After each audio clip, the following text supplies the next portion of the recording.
संपूर्ण जून महिन्यात विदर्भाकडे पावसानं पाठ फिरवली होती। जुलै महिन्याच्या पहिल्या आठवड्यातही फारसा समाधानकारक पाऊस झाला नव्हता। मात्र गेल्या 2 दिवसांपासून विदर्भात मुसळधार पाऊस पडत आहे। अमरावती, अकोला, नागपूर आणि चंद्रपूर जिल्ह्याला पावसानं चांगलं झोडपून काढलंय।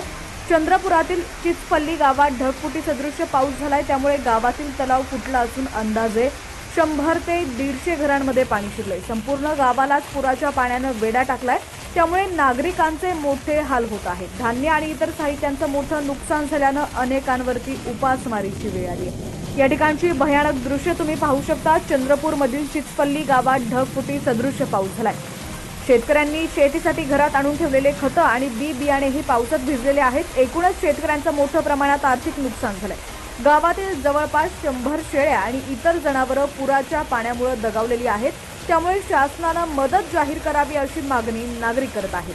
पावसाचे अपडेट सर्वात आधी पाहण्यासाठी HPN मराठी न्यूज चॅनलला सबस्क्राइब करा आणि बेल आयकॉनवर क्लिक करून नोटिफिकेशन्स मिळवा, जेणेकरून आमचे अपडेट्स लवकरात लवकर तुमच्यापर्यंत पोहोचतील। आणि तुमच्या भागात पावसाची काय परिस्थिती आहे, पाऊस झाला की नाही हे देखील आम्हाला कमेंट सेक्शनमध्ये नक्की कळवा।